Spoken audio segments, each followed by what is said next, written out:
Hallo vriende, ons sluit vandag af en praat oor wat dit werklik beteken om ons bekommernis by die Here se voete te plaas. Dit gaan oor wat dit van ons sê as ons dit doen. Die apostel Petrus skryf in 1 Petrus 5 vers 6 tot 7, Verneder julle dan onder die kragtige hand van God, sodat hy julle kan verhoog op die regte tyd. Werp dan al julle bekommernis voor hom, want hy sorg vir julle. Nou wanneer ons dink dat ons alles self kan doen en al ons probleme self kan uitsorteer, dan sê ons in wese daarmee dat ons self in beheer is oor ons lewens en oor alles. Ons bedoel dit dalk nie so nie, maar afgode lewe in ons harte sonder dat ons eers daarvan bewus is. Die woord van God is tog lewend en kragtig en dring deur tot die hart en beoordeel ons diepste oorlegginge en gedagtes volgens Hebreërs 4 vers 12. En is deur die woord van die Here dat ons bewus word van afgode wat in ons hart leef.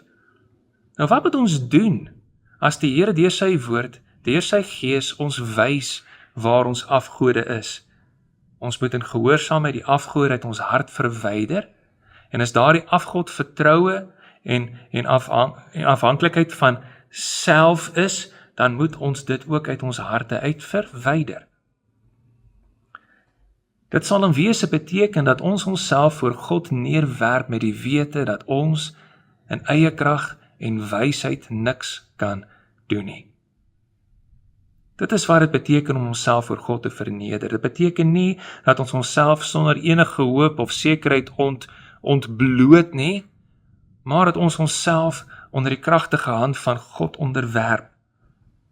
Dieselfde God wat die ganse heelal onderhou en elke ster in die heelal ken ook jou en het jou persoonlik lief, nie omdat jy dit verdien nie, maar omdat jy ook eens in die verlede die hand van Jesus Christus aangegryp het met die wete dat hy alleen jou kan verlos.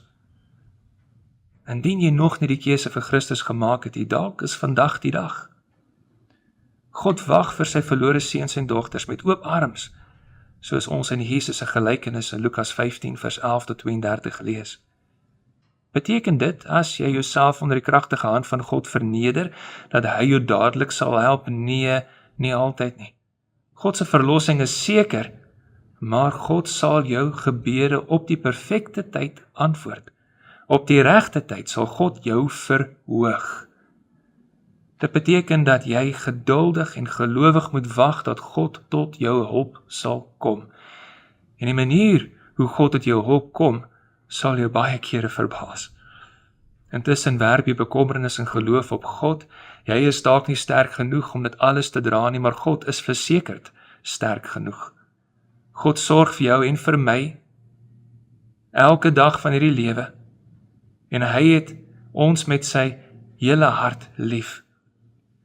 Hy is en sal altyd jou hemelse Vader wees, nie ter wille van wie jy is nie, maar ter wille van wat Jesus Christus aan die kruis vir jou gedoen het, dat hy jou ten duurste gekoop het. Daarom werp jouself voor die Here, verneder jouself voor die Here en vertrou hom, en hou op om op jouself te vertrou. Plaas jou vertrou in iemand wat veel sterker is as jy. Plaas jou hoop in iemand wat veel sterker is as jy. Plaas jou hoop op God, ons hemelse Vader, deur die Here Jesus Christus. Kom ons bid saam.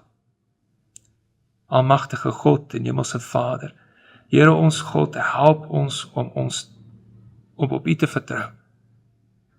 U is waarlik die onderhouer van hemel en aarde, en niemand is groter en magtiger as U nie.